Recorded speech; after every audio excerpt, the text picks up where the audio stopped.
Hello and welcome to News Nation. मैं हूं अखिल गुप्ता, मेरे साथ है मोनू चहल और इंडिया ने डे 3 पे कमबैक किया है यार। बिल्कुल आउटस्टैंडिंग कमबैक किया है। और ये देखिए, ऑस्ट्रेलिया फर्स्ट इनिंग में 474 बनाता है, उसके जवाब में इंडिया फर्स्ट इनिंग में 358 फॉर 9 एज ऑफ नाउ। और डे 3 का स्टंप्स हो चुका है। और इंडिया जो पीछे ऑस्ट्रेलिया से वो 116 रन पीछे है, 116।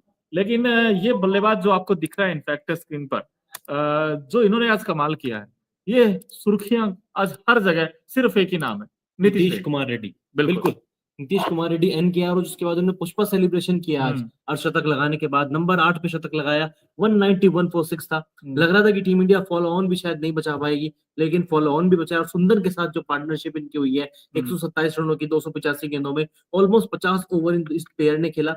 बड़ी शानदार बल्लेबाजी की और इंडिया को मतलब फ्रंट सीट पे लाके खड़ा कर दिया। ड्राइविंग सीट पे आ गए। अब यहाँ से इंडिया देखिए मैच तो बचा गया, और अब यहाँ से उम्मीद ये भी है कि इंडिया भाई ये मैच जीत भी सकता है। ऐसा नहीं कि इंडिया सिर्फ गेम में वापस आया, कमबैक हुआ है। यहाँ से इंडिया मैच जीत सकता है। कल बड़ा गाबर इंपॉर्टेंट है टेस्ट वो। मैच की तरह अगर हमने दूसरी पारी जी। में ऑस्ट्रेलिया के 87 पर वो 7 विकेट निकाल दिए, उस हम्म। तरीके से इंडिया कमबैक कर जाएगा। अभी भी इंडिया कमबैक कर चुका है। हालांकि जो झुके हुए कंधे थे, अब उनके अंदर थोड़ा हम्म। कॉन्फिडेंस आया होगा कि हाँ, हम मैच में वापस आए हैं और हम यहाँ से मैच जीत सकते हैं। हम मैच ड्रॉ नहीं कराएंगे, हम मैच जीत सकते हैं। अभी भी 2 दिन का खेल बचा हुआ है। इंडियन टीम कहने को अभी भी भले 116 रन पीछे हो, अभी भी मान लीजिए कि इंडिया 10-15 रन और जोड़ेगा, मतलब 100 रनों का फिर भी इंडिया के ऊपर ट्रेल रहेगा। ऑस्ट्रेलिया सेकंड इनिंग में कितना स्कोर देखते हैं मोनू सर? यार सेकंड इनिंग में अब देखना पड़ेगा, क्योंकि आज बारिश भी आई थी। तो अगर सुबह इनफैक्ट जैसे ओवरकास्ट कंडीशन रही और बुमराह ने अच्छा स्पेल डाल दिया और कोलैप्स हो गया ऑस्ट्रेलिया का, तो फिर कहीं ना कहीं हम उम्मीद करेंगे भाई ऑस्ट्रेलिया को हम ज्यादा स्कोर ना बनाने दें। क्योंकि अब यहाँ से ऑस्ट्रेलिया, एक चीज तो पक्की है, ये मैच खुल गया। पहले ये था कि यार ऑस्ट्रेलिया में भी इंडिया को भाई जैसा लगा था, बिकॉज 159 फॉर 5 था इंडिया एक समय, अगर आपको याद हो भाई। 159 फॉर अगर देखा जाए इंडिया 5 था, वहां से 191 पर ऋषभ पंत जब आउट हुए, मुझे लगा कि यार इंडिया कम से कम कितना 250 तक जा सकता है इंडिया। भाई मैक्स टू मैक्स करते कराते 270 280 हो जाएगा। तो कम से कम ऑस्ट्रेलिया को 200 की लीड मिलेगी।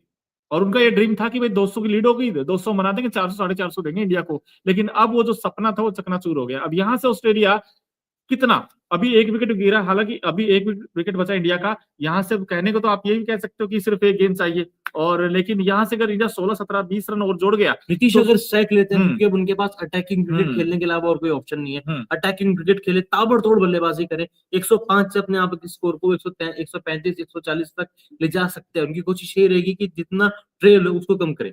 यहाँ से नीतीश कुमार रेड्डी के ऊपर ये दमखम रहेगा। हालांकि वॉशिंगटन सुंदर की भी तारीफ करनी पड़ेगी यार। हम बात कर रहे हैं नीतीश कुमार रेड्डी की, लेकिन नीतीश कुमार रेड्डी इनकम्प्लीट थे अगर वॉशिंगटन सुंदर वो 162 बोले ना खेलते। लेकिन कहीं ना कहीं बड़ा दिलचस्प था ये जो पारी है। इनफैक्ट अगर देखा जाए 105 बनाए उन्होंने, और 176 गेंदों का सामना किया, 176 बॉल्स का, और 59.66 का इनका स्ट्राइक रेट है, और 10 चौके एक छक्का लगाया। लेकिन एक चीज बड़ी इंपॉर्टेंट है अखिल भाई, अगर आप इनका फर्स्ट क्लास मैचेस देखेंगे, वहां उतना इनका एवरेज नहीं है, वहां उतना इनका इम्पैक्ट नहीं था। लेकिन जैसे ही टीम इंडिया में आए और खासकर ऑस्ट्रेलिया में गए, अब बॉर्डर गावस्कर ट्रॉफी जब स्टार्ट होने से ठीक पहले, आई थिंक किसी ने सोचा भी नहीं था कि यार नीतीश रेड्डी, मैं खुद सरप्राइज था कि यार, मैंने कहा नीतीश रेड्डी को ले तो गए हैं, बट किसकी जगह खिलाएं, क्या प्लेइंग इलेवन में काफी खेलेंगे लोग ये। सरप्राइज थे। अच्छा, उसके बाद जब 3 मैच हो चुके थे, तो मैं भी उन्हीं लोगों में से हूँ जो मैं कह रहा था कि यार नीतीश रेड्डी की जगह कोई आप या तो प्रॉपर बैट्समैन ले आओ या फिर प्रॉपर गेंदबाज ले। लेकिन नीतीश रेड्डी ने आज जो साहस दिखाया है, इन्होंने कहीं ना कहीं बताया है टॉप ऑर्डर को कि भाई देखियो, ऐसी बैटिंग की जाती है जैसे मैं कर रहा हूँ। इनफैक्ट हाईएस्ट रन गेटर हो गया इस सीरीज में। हाईएस्ट रन गेटर हो गए। हालांकि अभी भी नीतीश कुमार रेड्डी के साथ एक पेच फंस गया है, क्योंकि जो लोग कह रहे थे ना कि ऑलराउंडर है, ऑलराउंडर है, लेकिन बॉलिंग से ज्यादा इनकी अच्छी बैटिंग है। एक बैटर ऑलराउंडर है। अगर इनको अपनी बॉलिंग पे काम करना है, बढ़िया ऑलराउंडर बनना है, तो बॉलिंग के ऊपर और काम करना पड़ेगा। क्योंकि जो खबरें चल रही है कि मेलबर्न के बाद शायद रोहित शर्मा रिटायरमेंट ले लेंगे, क्योंकि अब रिटायरमेंट तो कोई एक आ रहा है। लगातार ये रूमर्स चल रही हैं, लगातार खबरें चल रही हैं कि मेलबर्न टेस्ट मैच के बाद कोई एक रिटायरमेंट आने वाला है। अब वो रिटायरमेंट रोहित शर्मा का ही होगा मोस्ट लाइकली। यानी कि इंडियन बैटिंग लाइनअप में एक लचीलापन आएगा, एक बड़ा स्थान खाली होगा। नीतीश कुमार रेड्डी उसकी जगह तो लेंगे, लेकिन एज अ ऑलराउंडर अगर उनको खेलना है तो अपनी बॉलिंग पे भी काम करना पड़ेगा। वॉशिंगटन सुंदर की यार ग्राफिक्स दिखाइए। जी। मैंने आपको कहा था नहीं, कि इनफैक्ट दिखाए थे हमने इनकम्प्लीट है। ये नीतीश देखिए। कुमार रेड्डी की जो इनिंग है वो इस हम्म। प्लेयर के बिना इनकम्प्लीट थी। बिल्कुल। लेकिन कहीं ना कहीं जो ये पारी थी इनफैक्ट, और साथ जो वॉशिंगटन सुंदर का मिला, भाई वॉशिंगटन सुंदर ने जो 50 बनाई है, इनफैक्ट इस 50 में सिर्फ एक चौका है।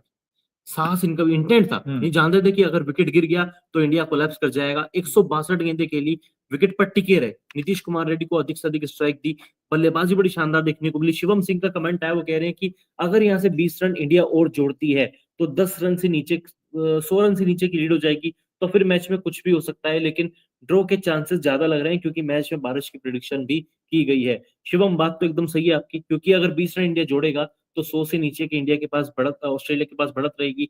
ऑस्ट्रेलिया कहीं ना कहीं बैकफुट पे जाएगा, जो कि ऑलरेडी बैकफुट पे है, क्योंकि आज जब पार्टनरशिप चल रही थी नीतीश की और वॉशिंगटन की, पैट कमिंस लगातार परेशान थे, समझ नहीं आता विकेट कैसे निकाले। ऑस्ट्रेलियंस वाकई में परेशान थे। और अगले 2 दिन बारिश की उतनी प्रिडिक्शन नहीं है, क्योंकि वेदर रिपोर्ट हमने देखी थी, 2% 3% हल्की फुल्की बारिश के चांसेस है। पासिंग सावर्स रहेंगे तो इतनी कुछ टेंशन वाली बात नहीं है। मैच पूरा होने वाला है और शायद रिजल्ट भी मैच का निकलेगा।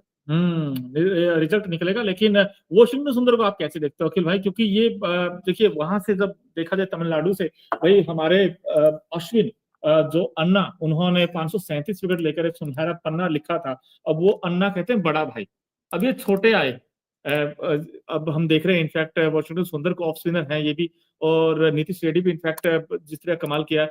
वॉशिंगटन सुंदर को अब आप कैसे देखते हो? क्या इन्होंने पक्की जगह बना ली अपनी? यार बना तो ली, क्योंकि न्यूजीलैंड सीरीज में अचानक से इनका कमबैक होता है और उसके बाद मुंबई में पज्जा खोला, अच्छी बैटिंग भी की, और यहाँ पर जिस तरीके का इंटेंट इन्होंने एज अ बैटर दिखाया है। गाबर टेस्ट मैच पे ऋषभ पंत की वो चमत्कारी पारी थी, लेकिन उसमें वॉशिंगटन सुंदर का भी योगदान था, उनका डेब्यू टेस्ट था। और ऑस्ट्रेलिया में तो ये बंदा हमेशा अच्छा करता है, इंडियन कंडीशन में विकेट भी लेता है, प्रॉपर ऑलराउंडर रिप्लेसमेंट अगर कोई होगा अश्विन का तो वॉशिंगटन सुंदर होंगे। हालांकि तनुष कोटियान भी टीम के साथ जुड़ चुके हैं, वो भी एक अच्छे ऑलराउंडर बन सकते हैं, लेकिन अभी उनको मतलब वहां तक पहुंचने में काफी टाइम लगेगा। सुंदर ऑलरेडी 2016-17 से टीम इंडिया के लिए T20 और वनडे क्रिकेट खेलते आ रहे हैं, टेस्ट क्रिकेट भी खेल रहे हैं, एक अच्छा रिप्लेसमेंट है अश्विन का। लेकिन अब भाई मैच कहाँ पर खड़ा है अखिल भाई? यहाँ से क्या मैच का रिजल्ट आ रहा है, मैच का रिजल्ट आ रहा है, बिल्कुल आ रहा है। बारिश को लेकर उतनी कुछ प्रेडिक्शन है नहीं। कल का दिन बड़ा इंपॉर्टेंट होने वाला है, यहाँ से इंडिया और कितनी बल्लेबाजी करेगा।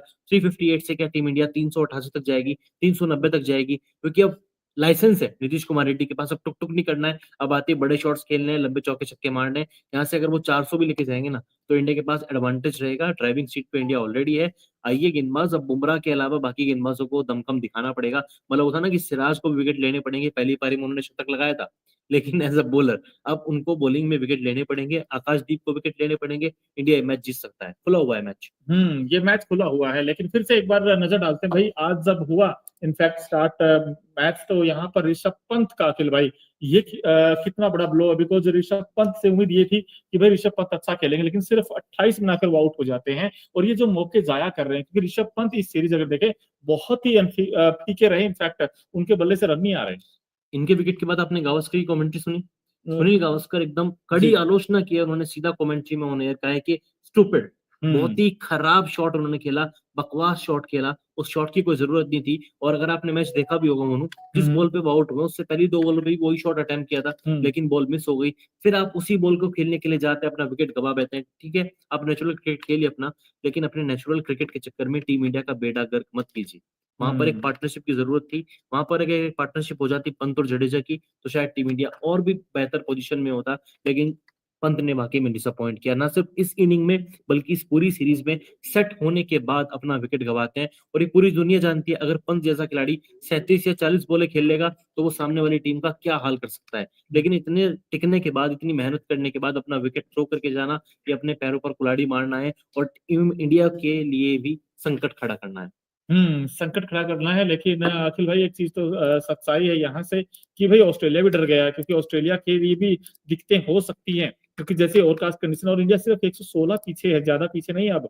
और यहाँ से अगर इंडिया मान लीजिए 30-40 रन और ऐड कर दे इस इनिंग में, तो यू नेवर नो भाई, 90 है, और अगर ऑस्ट्रेलिया सेकंड इनिंग में 150 भी बनाता है, तब भी 250 260 तक जा सकता है, और वो चीजेबल होगा।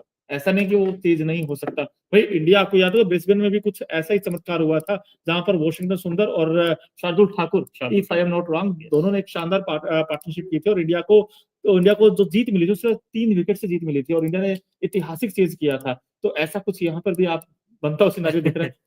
सिनेरियो बन सकता है। ऑलमोस्ट टीम भी वही है, प्लेयर्स भी हम्म। वही है, सुंदर भी है, ऋषभ पंत भी है, लेकिन वही है ना कि इंडियन टीम को अगर ये मैच जीतना है तो अब बुमराह के अलावा बाकी प्लेयर्स को विकेट लेने पड़ेंगे, क्योंकि अकेला बुमराह विकेट नहीं लेके देगा आपको हर बार। अब सिराज को विकेट लेने पड़ेंगे, आकाशदीप को विकेट लेने पड़ेंगे, स्पिनर्स को अपना दमखम दिखाना पड़ेगा। जैसा काम हमने गाबा की सेकंड इनिंग में किया था ना, ऑस्ट्रेलिया के 90 के अंदर 7-8 विकेट निकाल दिए थे, वही काम यहाँ पे करना है, क्योंकि टीम इंडिया अगर 7-8 विकेट निकाल देगी डेफिनेटली हम ये मैच जीतेंगे और WTC का रास्ता भी खुला रहेगा।